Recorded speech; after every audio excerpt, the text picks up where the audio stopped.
একটু ওয়েট করো, 30 জন আছে।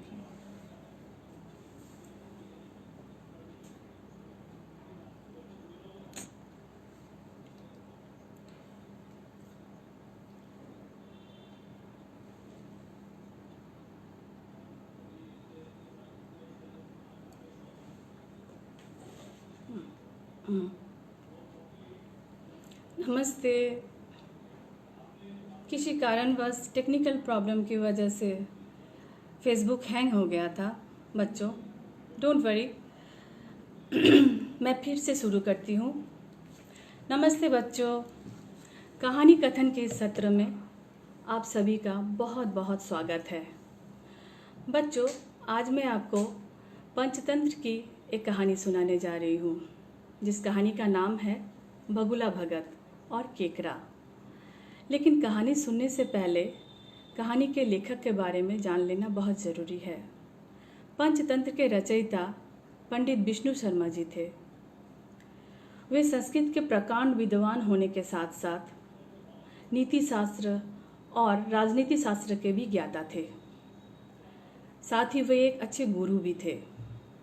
उन्होंने अपने शिष्यों के ज्ञान के लिए ही कहानियों का संग्रह बनाया, जिसे हम पंचतंत्र के नाम से जानते हैं।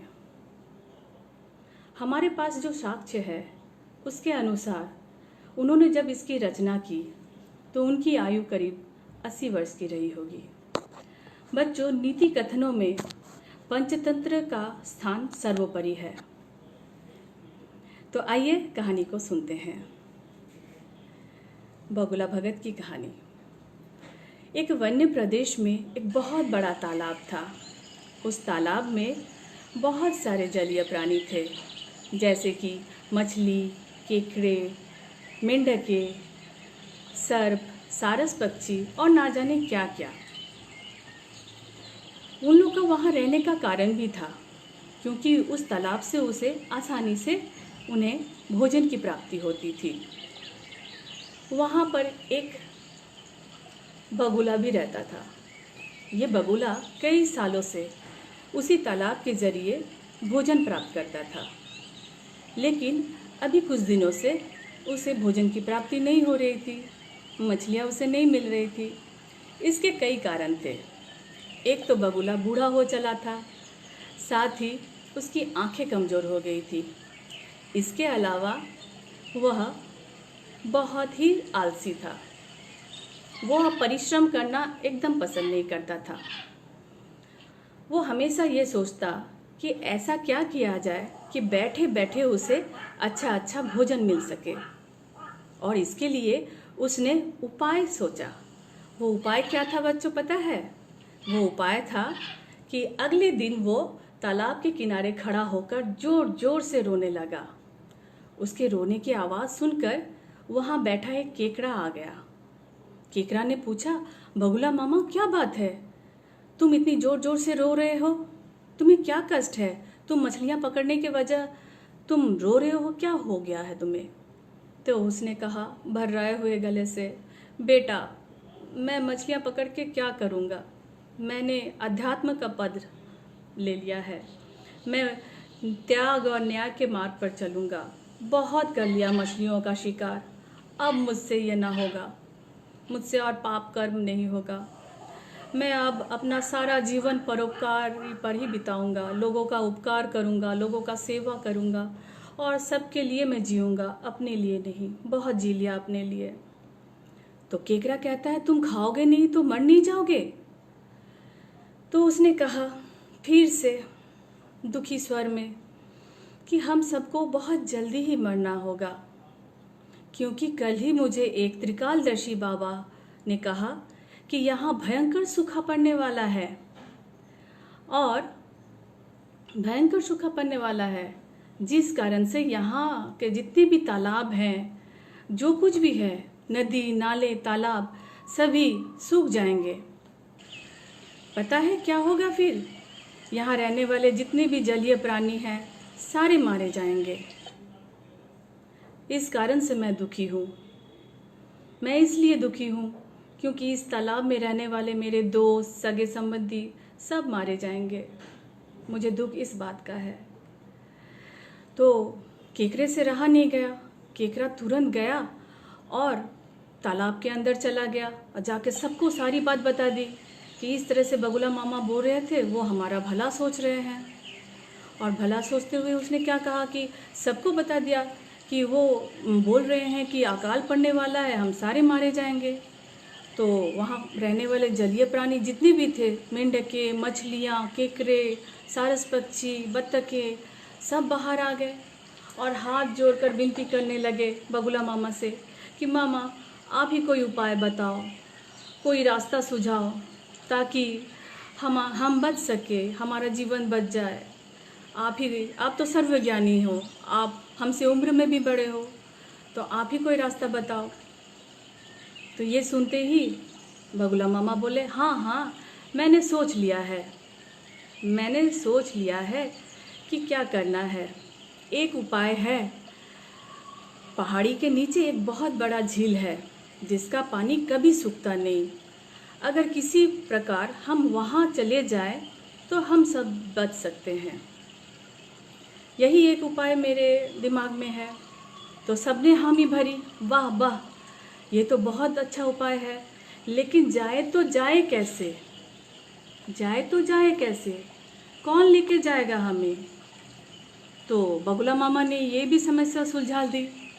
उन्होंने कहा, मैं तुम लोगों को एक एक करके लेके जाऊंगा और वहाँ छोड़ आऊँगा, तुम लोग आराम से रहना। ये कहते हुए वो चुपचाप खड़े थे। तभी सब गदगद होकर खुशी से बोलने लगे, बगुला मामा की जय, बगुला मामा की जय के नारे लगाने लगे।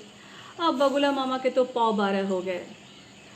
वो तो मन ही मन हंसने लगे कि कल से तो मुझे बहुत अच्छा भोजन मिलेगा और मैं खाऊंगा। फिर क्या था, अगले दिन वह सुबह बगुला मामा तालाब के किनारे पहुंच गया। एक मछली को अपने पीठ पर उठाया और चलते बना। कुछ दूर जाने के बाद एक चट्टान पर पटक दिया और बैठ के आराम से खाने लगा। इस प्रकार से ये क्रम चलता गया। कभी कभी तो वो 2 फेरे लगा लेता और दोनों को चट कर जाता। और क्या था, इधर तालाब में मछलियों की संख्या कम होने लगी और बगुला मामा की सेहत बढ़ने लगी। वो मोटे तगड़े हिस्ट पुष्ट दिखने लगे थे। उसके गालों में लाली छा गई, उसके पंख चमकने लगे। और क्या था, उसे देखकर जंगल में बाकी प्राणी कहने लगे, देखो परोपकार का फल तो मीठा होता है। और बगुला जिस तरह से लोगों का उपकार कर रहा है, उसका तो परिणाम उसके चेहरे से ही झलक रहा है। और क्या था, बगुला मामा खूब हंसने लगे, मन ही मन सोचने लगे कि कितने मूर्ख हैं सब लोग कि बिना किसी की बात सुने, जाने, पहचाने विश्वास कर लेते हैं। और वो सोचने लगे, चलो अच्छा है, हमें तो अच्छा भोजन मिल रहा है, ऐसे मूर्खों की वजह से ही तो हम लोग मज़े कर रहे हैं। ये सोचते हुए वो जा ही रहा था कि केकरा आ धमका। केकरा कहने लगा, मामा अकाल पड़ने की बात, सूखा पड़ने की बात तो सबसे पहले तुमने मुझे बताई थी, तुमने ही कहा था मुझे, लेकिन तुमने मेरे सगे संबंधियों, भाई, दोस्तों को सबको वहाँ पहुँचा दिया, यहाँ से वहाँ पहुँचाया और मैं रह गया। मेरा यहाँ जी नहीं लगता, मुझे यहाँ मन नहीं लग रहा है। मुझे कब लेके जाओगे? मैं तो अकेला रह गया हूँ, मुझे कब लेके जाओगे बोलो। तो बगुला ने सोचा, आज ही तुमको लेके चलता हूँ, चलो आज तुम्हारी बारी। उसको पीठ में बिठाया और चलता बना। बगुला सोच रहा था कि रोज रोज मछलियाँ खाकर मैं तो वैसे भी ऊब गया हूँ, आज तो मैं केकड़े को ही खाऊंगा। और केकड़ा सोच रहा था कि चलो वहाँ झील पर जाकर अपने भाई बंधुओं से मिलेंगे, खूब बातें करेंगे, खेलेंगे। फिर रास्ते में पता है वो क्या देखता है? रास्ते में उसे मछलियों की हड्डियाँ दिखाई देती है, कांटे नज़र आते हैं और वो ये सब देखकर थोड़ा सा सहम जाता है, थोड़ा डरता भी है, लेकिन फिर भी साहस बांधकर उसने प्रश्न पूछ ही लिया। बोला, बगुला मामा ये चारों तरफ जो कांटे हैं वो किसके हैं? बगुला मामा कुछ दूर और गया, जाने के बाद कहने लगा कि बेटा, अब तो तुम समझ ही गए होगे कि ये कांटे किसके हैं। मूर्ख हो तुम जो अगर ना समझे तो। आ जाओ, आज तुम्हारी बारी। मैं इतने दिन तुम्हारे सगे संबंधी और बंधुओं को खाता था। मछलियों का कांटा है ये, तुम्हें तो पता ही चल गया होगा। आज मैं तुम्हें खाऊंगा। वैसे भी मैं रोज़ मछलियाँ खा खा कर ऊब गया हूँ। आज मैं अपना स्वाद बदलूंगा तुम्हें खाकर। केकड़ा तो समझ गया, बहुत डर गया, लेकिन उसने हिम्मत ना हारी। उसने पूरा साहस बांधा। वो उतरा नहीं। उसे पता था कि अगर वो उतरेगा तो वो मार डालेगा। वो चढ़ा ही रहा। फिर क्या क्या पता है बच्चों?